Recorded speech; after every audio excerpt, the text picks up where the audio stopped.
Celeste danced like the night belonged to her. Every movement was deliberate, hips swaying like silk in slow motion, arms cutting through the air with liquid grace. Her body told a story without needing a single word. The stage wasn't just where she performed. It was her throne. She was more than a dancer. She was the queen of the night. She didn't smile. She didn't tease. She commanded. The crowd at Velvet Lights fell under her spell, like they always did. Drinks paused mid-air. Conversations died mid-sentence.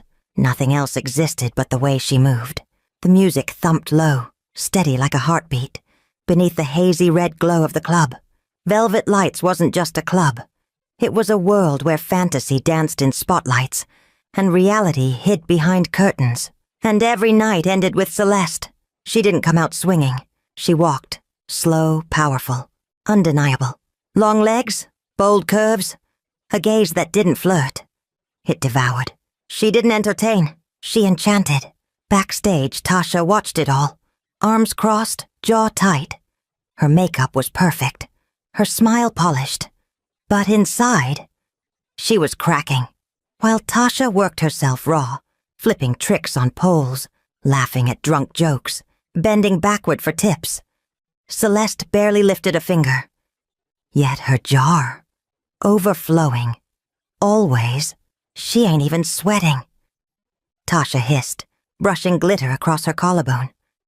And they throw money like she's a damn goddess. Girl, said Roxy, one of the newer dancers, giggling as she adjusted her boots. She is. You ain't heard? The VIP list don't move unless she's on it. Tasha rolled her eyes. Whatever. This club gonna remember my name too. I'm done waiting. And just like that, a storm began to brew behind Tasha's lashes. Meanwhile, outside the club, a black SUV pulled up. Inside sat Miles Kingston, Billionaire tech CEO, recently back from London. He didn't want to be there, but his friend insisted. I swear, just one show. His buddy chuckled. You'll thank me after. Miles sighed and stepped out, unaware that tonight wouldn't be about drinks or dancers. It would be about a woman who'd change his life. Miles Kingston stepped into Velvet Lights like a man stepping into another universe. The dim lighting, the velvet drapes, the scent of perfume, and ambition. It hit him all at once. It wasn't his scene. At least, not anymore. He'd done the nightlife thing in his 20s. Now, at 34, success came in the form of quiet deals and silent power. Clubs were noise, distractions. Still, Jordan, his college friend and eternal party starter, clapped him on the back and grinned. Trust me, man. This place? Not like the others. Wait till you see her. Her. Miles raised an eyebrow as they were led to a private table near the stage. Jordan leaned in. Final act of the night. Name Celeste. You'll see. The show moved on in a blur. Other dancers sparkled and spun, some talented, some just enthusiastic. The crowd cheered. Miles sipped his drink, unmoved. Then the lights dimmed further. A single spotlight. A hush. She stepped out. Celeste. Tall. Commanding. Her body moved like silk floating over fire. Controlled.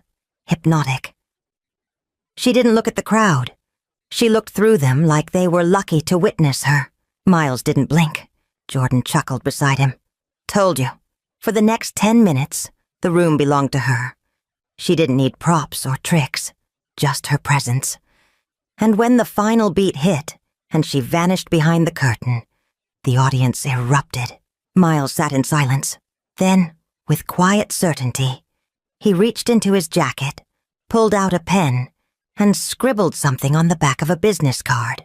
He waved a bouncer over and handed it off. For Celeste, no pressure. Just 15 minutes of her time, no strings. The bouncer took the card, read the name, Miles Kingston, then nodded. Backstage, Celeste wiped the sweat from her face and let out a deep breath.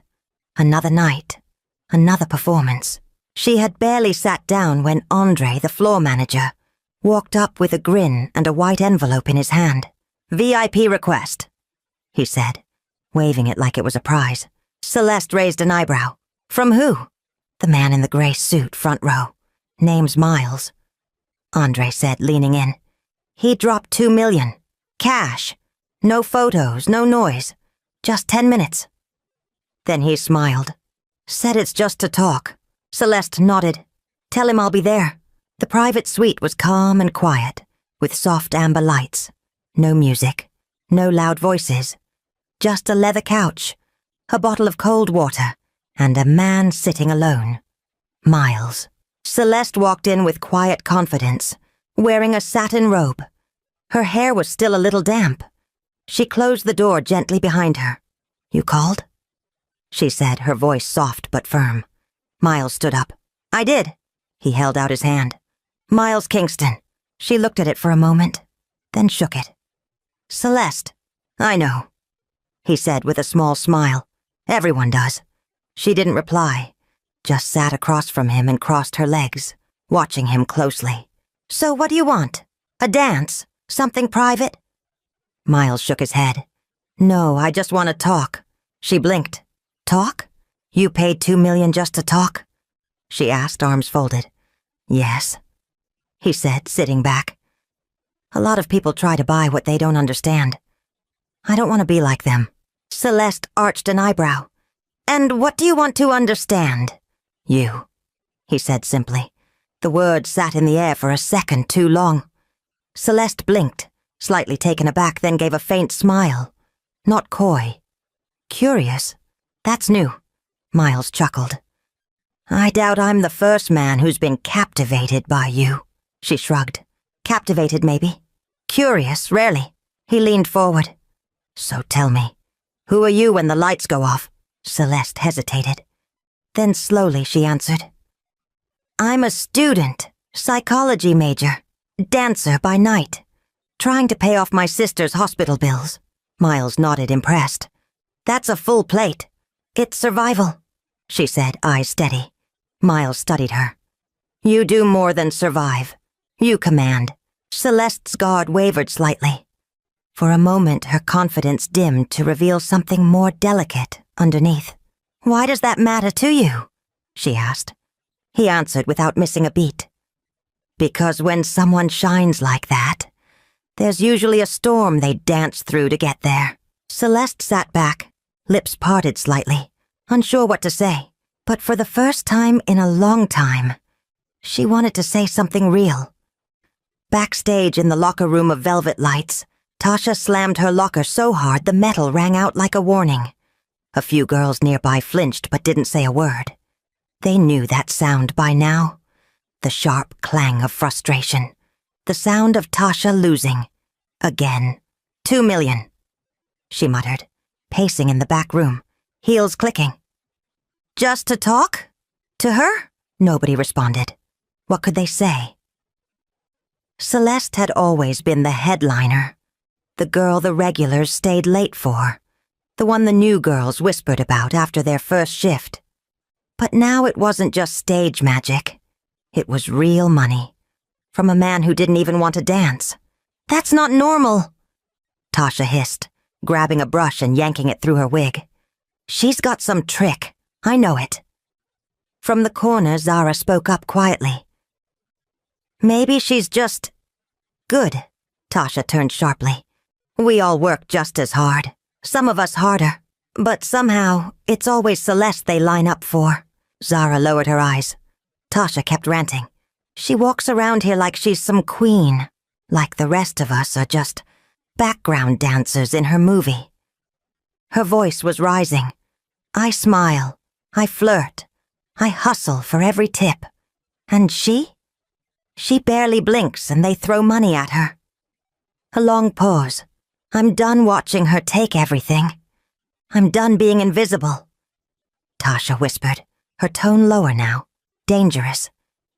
If the game's unfair, then maybe it's time to change the rules.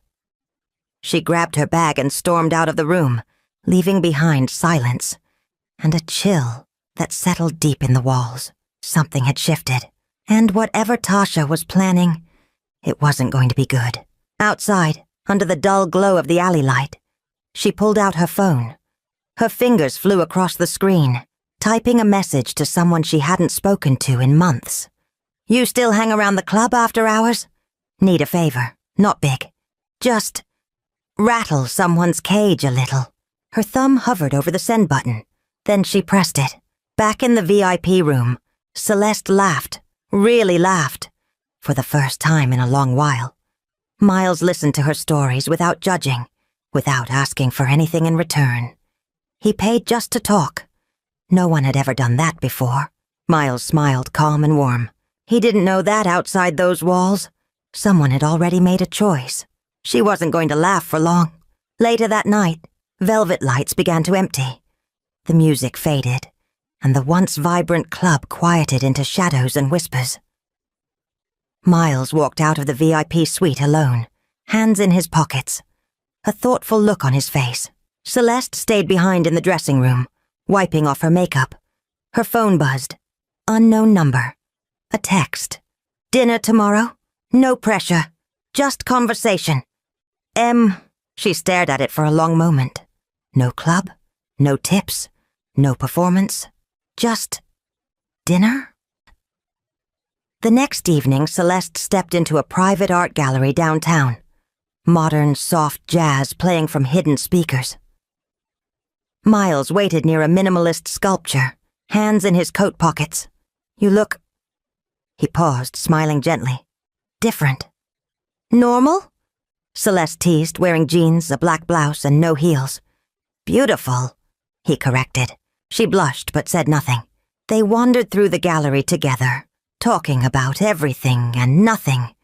Art, psychology, how childhood shapes people, how pretending becomes performance. At one point, Miles said, "You know, I looked you up." Celeste tensed. "Really?" He nodded. "I know your real name is Celeste Monroe, and I know your little sister, Malia, is still in the hospital recovering from that accident last year." She stopped walking. "I'm not trying to scare you," he said gently. "I just needed to know if I was right about you being more than a fantasy." Celeste looked down. "She was hit by a drunk driver. Our parents are gone.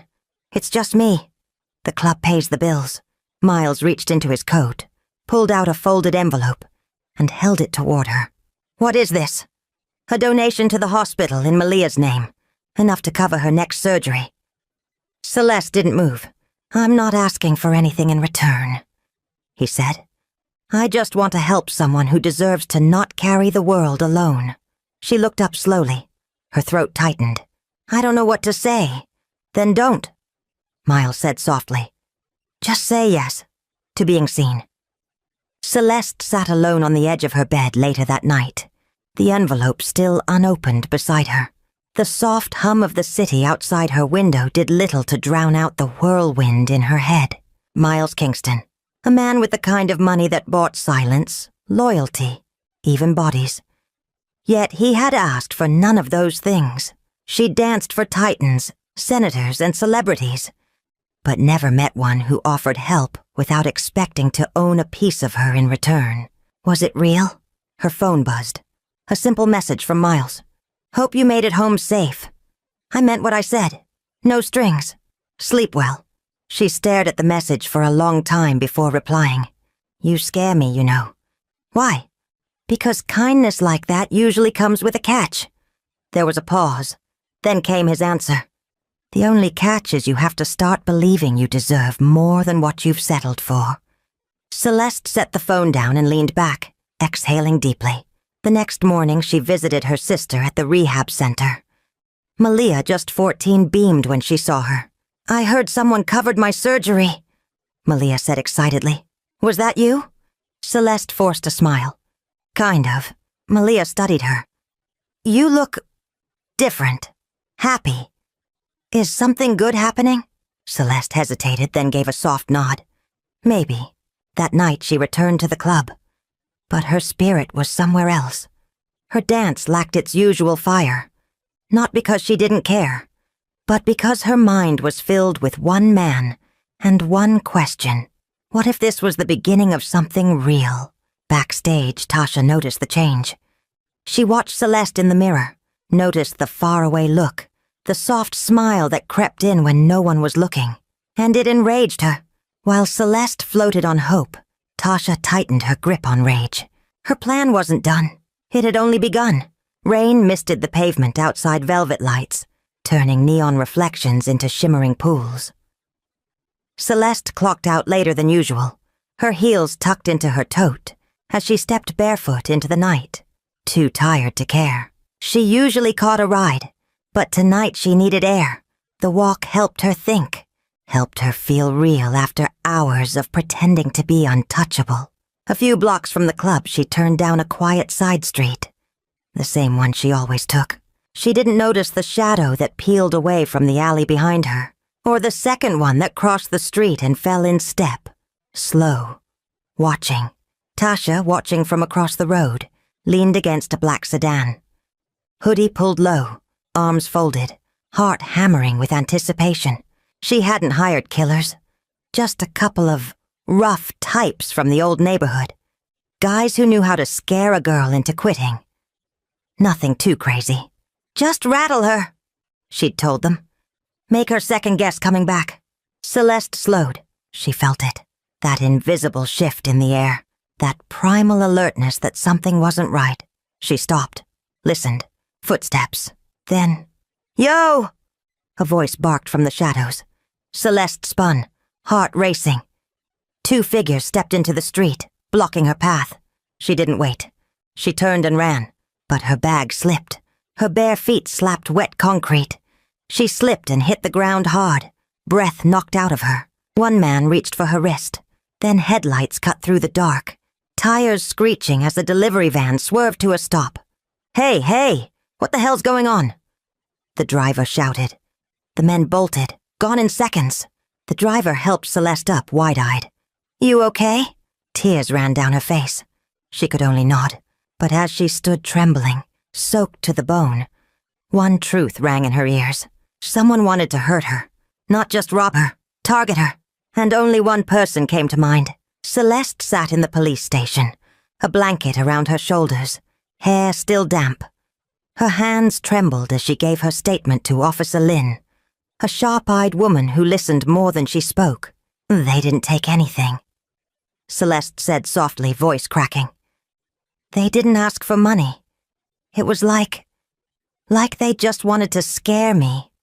Or worse." Lynn jotted notes without breaking eye contact. "You recognize either of them?" Celeste shook her head. "They wore hoodies. I didn't get a good look." The officer leaned forward. "Is there anyone in your life who might want to hurt you?" Celeste hesitated. Tasha's name sat on her tongue like venom. But she had no proof. No photos. No audio. Nothing but a gut feeling. "No," she said instead, "not that I know of." Later that night, she sat curled on her couch in the dark, phone in hand. After a long pause, she called Miles. He answered on the first ring. "Celeste?" She didn't speak at first, just breathed. "Where are you?" he asked, already grabbing his keys. "At home," she whispered. Something happened. 20 minutes later, he was at her door. When she opened it, her eyes were puffy and tired. Her lips split slightly from the fall. Seeing her like that made Miles freeze. He stepped inside without a word, pulled her gently into his arms and held her. "I'm sorry," she murmured. "No," he said quietly. "You don't apologize for someone else's evil." Celeste pulled back, her voice shaking. "I think someone set it up." He nodded slowly. "Do you want to stay here tonight?" "I don't want to be alone," she whispered. "You won't be." Miles brought her home. His home. A minimalist apartment with high ceilings and city views, but warm with soft lighting and clean linens. He gave her tea, a hoodie, a toothbrush still in its wrapper, and space. When she finally slept, it was the first time in weeks she didn't dream of running. Outside, the city roared. Inside, Celeste finally rested. The morning light poured in through tall glass windows, washing the apartment in a golden calm. Celeste blinked awake, cocooned in soft blankets, wrapped in a peace she hadn't felt in a long time. For a brief second, she forgot everything. Then it hit her. The alley, the chase, the fear. Her breath caught in her throat. She sat up slowly, realizing she wasn't alone. In the armchair near the window, Miles sat with a tablet in hand, dressed in a fresh black tee and joggers, glancing at her with a tired but warm smile. "You didn't have to stay out here," she said softly. "I didn't want to make you uncomfortable," he replied. "You've been through enough." Her eyes welled. "You're too kind." Miles stood, walked over, and knelt beside the bed. "Kindness isn't something you earn, Celeste. It's something everyone deserves. Especially you." She looked away. "Most men would have seen last night as a reason to disappear." He reached for her hand. "Most men aren't me." Later that morning, Celeste explored his apartment. It was sleek, sure, but there was warmth in the details. A framed photo of a dog from childhood, a shelf full of psychology books, a half-finished painting in the corner. He made her breakfast, simple, thoughtful. They ate in silence for a bit until she spoke. "I don't think I can go back to the club." "You don't have to," he said. "You've outgrown it anyway." Celeste let that settle in. It wasn't just a compliment, it was a release. That afternoon his housekeeper arrived. 2 women in uniform. The older one glanced at Celeste with quiet judgment. The other whispered behind her hand as she passed. Celeste stiffened, Miles noticed. He turned sharply. "If there's a problem, say it out loud." They went silent. Miles faced Celeste again. "You're safe here, and you're wanted here. No matter who doubts it." Her heart swelled, but she swallowed the emotion. She wasn't used to being defended. But in that moment she realized this wasn't just safety, it was sanctuary. A few days later, Celeste stood outside the precinct, waiting as Officer Lynn reviewed a file behind her desk. The cold air bit at her cheeks, but her jaw was set. She had returned. She wasn't running from fear anymore. She was chasing justice. Inside, Lynn met her with a nod. "You picked a good time to come in." Celeste sat down. "You found something." "We pulled security footage from the street near the alley," the officer said, tapping on her laptop. "The angle's rough, but we caught glimpses of 2 men loitering near the drop-off area before you arrived. One of them's in our system." Celeste's eyes widened. "Really?" "Name's Leon Brewster, known for petty intimidation jobs. He was arrested last night for an unrelated assault." Lynn leaned forward. "When we questioned him, he cracked." Celeste's breath caught. "He talked?" "Gave us everything. Said they were paid to scare you. Just rattle you a bit. Said the money came from someone at the club." Celeste sat straighter. "Who?" Lynn hesitated. "He claimed a dancer named Tosha gave them your walking route and a time." A silence fell. Celeste looked down, hands clenched. "I knew it. She hasn't been charged yet," Lynn added. "But we're building a case. You may need to testify." Celeste nodded. "I will." Back at Miles's apartment, he was waiting at the window when she returned. She stepped in, cheeks flushed, eyes stormy. He didn't ask, just opened his arms. She collapsed into them. "She sent those men," Celeste whispered. Miles stiffened. "Tasha? She's been jealous for years. I just never thought—" He kissed her forehead. "She's not getting away with this." Later that night, they sat curled on the couch. Celeste scrolled through photos of her and her sister, thinking of all the times she'd almost quit dancing. All the nights she told herself to push through. Now she didn't have to. Now she had a reason to fight, with someone who'd fight beside her. The storm had a name, and soon so would justice. It was a slow morning at Velvet Lights. The music hadn't started. The chairs were still upside down on tables, and most of the dancers were just arriving, coffee in hand and makeup half applied. Tasha strutted in like usual, heels clicking, shades on, phone glued to her ear. She was already ranting to someone about booking a photographer for a rebranding shoot. She didn't notice the 2 police officers enter. She didn't see Officer Lynn walk straight past the bar, eyes locked on her. "Tasha King?" Lynn's voice cut clean through the room. Tasha paused mid-sentence. Yeah? You're under arrest for conspiracy to commit assault and endangerment." Lynn said firmly. You have the right to remain silent. Wait, what? Tasha backed up. What are you talking about? The other officer moved in, already snapping handcuffs onto her wrists. Gasps rippled through the club. Dancers stopped mid-stretch. The DJ stood from behind his booth. One of the bartenders muttered. Damn! Tasha twisted in shock. No, this is a mistake. I didn't touch anyone. You didn't have to. Lynn said flatly. You paid others to do it for you. Tasha looked around, wild-eyed, hoping someone would defend her. But no one moved. Not Roxy, not the manager, not even the security guard she flirted with last weekend. As she was escorted through the club, Celeste stepped in from the hallway. Calm, composed. Their eyes met. Tasha's mouth opened, but no words came out. Celeste didn't blink, didn't gloat. She simply said, You could have used your power to rise. Instead, you chose to destroy. Tasha was dragged out the doors into the daylight she'd tried to avoid for years. Inside, the club felt quieter than usual, like something dark had finally lifted. Celeste turned and walked away, head high, shoulders back, done dancing in the shadows of someone else's bitterness. The dressing room was almost empty. Celeste stood alone in front of her locker, the soft hum of fluorescent lights overhead. Her makeup kit lay open, half-used, next to her favorite stage heels. Silver, scuffed at the toes, worn smooth at the soles. They had carried her through so many nights, but tonight wasn't one of them. She placed each item gently into a small box. Her glitter palettes, her backup earrings, the photo of her and Malia taped to the inside of the locker door. She stared at the photo for a long time, then peeled it down. One of the other dancers, Roxy, peeked in from the doorway. You really leaving? Celeste nodded. It's time. Roxy stepped in slowly. Tasha. She had a hold on all of us, even when she wasn't outright cruel. She made this place heavy. Celeste gave a faint smile. You don't need her shadow to shine, Roxy.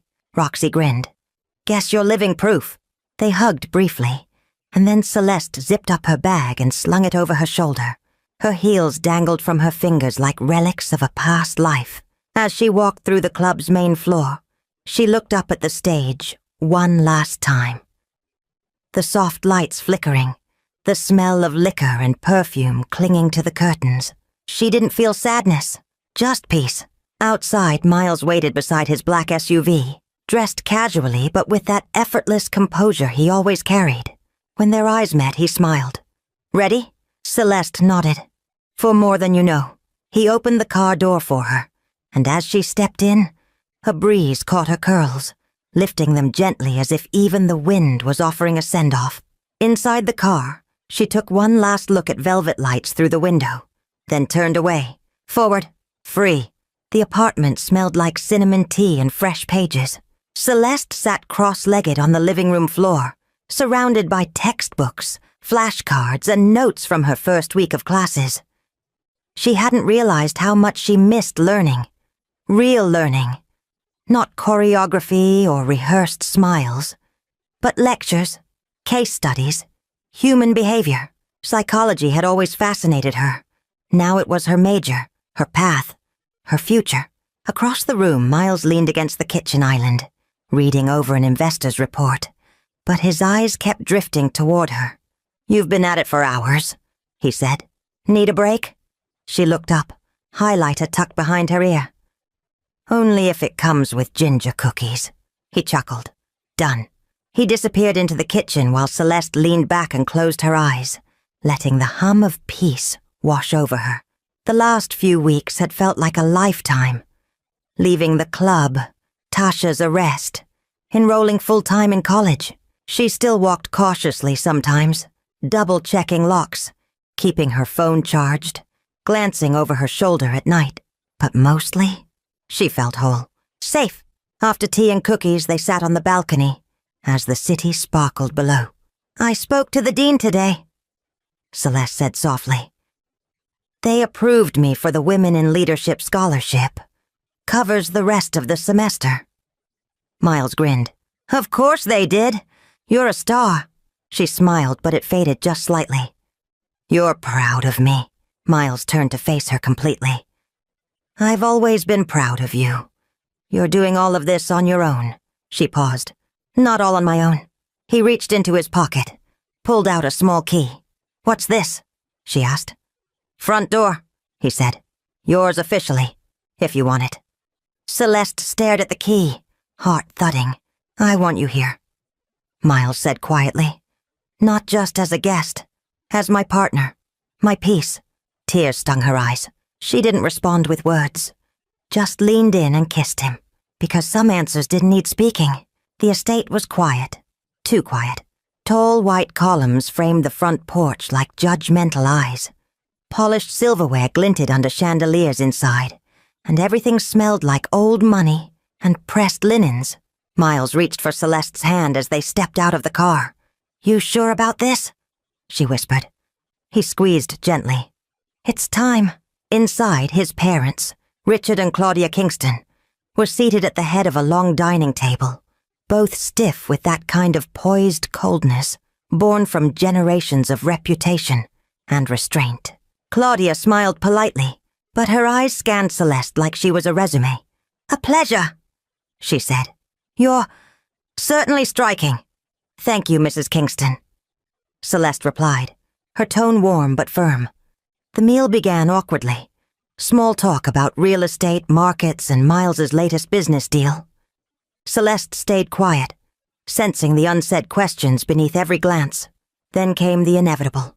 "So, Celeste," Richard said, dabbing the corner of his mouth, "what line of work were you in before returning to school?" Celeste didn't flinch. "I was a performer. I danced professionally at a club called Velvet Lights. It helped me pay for my sister's medical bills and put myself through college." Silence. Claudia's fork froze midair. Richard cleared his throat. Miles leaned forward. "And now she's a top student on a full scholarship. She's stronger than anyone I've ever met." His parents exchanged glances. Claudia offered a brittle smile.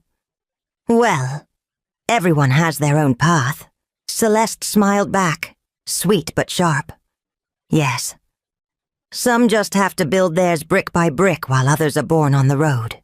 After dinner, they drove home in silence, until Miles finally spoke. "I'm sorry," he muttered. "Don't be," Celeste said softly, staring out the window. "I wasn't expecting to be embraced, just respected." Miles turned to her. "I respect you, and if they can't, that's their loss, not mine." That night, back in their apartment, Miles took her hand and kissed her palm. "No matter what they think," he said, "this is home. You and me." Celeste exhaled slowly and smiled. For once, she didn't care what anyone thought. She already had everything that mattered. 1 year later, the sun dipped low behind the hills, painting the sky in soft gold as it bathed the backyard of a modest house just outside the city. The air shimmered with quiet joy, laughter rising gently from the patio, where friends gathered with drinks in hand, smiles bright beneath string lights swaying in the evening breeze. On the table sat a small cake, white icing carefully piped. "Congratulations, Celeste." She stood at the edge of the lawn, just beyond the soft chatter, her cream dress flowing like light itself. Her curls were pinned up, delicate wisps dancing around her glowing face. In one hand, she held her graduation cap. In the other, Miles's hand. "You did it," he whispered. Celeste turned to him, her eyes shining, not just with pride, but with memory, with everything they had survived. She squeezed his hand. "We did it. A year ago, it had all still felt impossible. The arrest, the trial, the slow and painful process of healing. The nightmares, the doubt, the silence between them that sometimes felt too wide to cross. But she had kept going. One step, one class, one breath at a time. Now she had graduated with honors, a degree in psychology held in the same hands that once clung to survival. She had accepted a paid internship at a community mental health center, one dedicated to trauma recovery and reintegration. "I want to help girls like me," she'd told the interviewer, her voice steady. girls who danced through storms. Laughter erupted from the crowd as she cut the cake, and when the cheers quieted, Miles raised his glass. "To Celeste," he said, "who walked through fire, and then built a bridge so few others could cross. You are the strongest person I know." The applause was warm and full. But Celeste didn't look to the crowd. She turned to Miles and kissed him softly. Later, when the guests had gone and the twilight turned to hush, they sat together on the porch swing, barefoot, fingers entwined. The trees rustled gently around them, and the stars began to blink to life above. Miles glanced at her. "Do you still think about it? The club?" she asked, then nodded. "Sometimes. It was survival. But it's not my story anymore, not all of it." "You were always more," he said, "even before you saw it." She smiled and rested her head against his shoulder. From dancer to graduate, from survivor to healer, from shadows to sunlight. "This," she whispered, gazing out at the sky. "This is my real stage now." Miles kissed her temple. "You were always the star." They rocked gently in silence, the peace between them no longer hard-won, but earned. Held, lived. There were no lights, no music, no crowd. Just love, just healing, just them. The end. If you love this story, make sure to like the video and subscribe to my channel for more captivating stories like this one.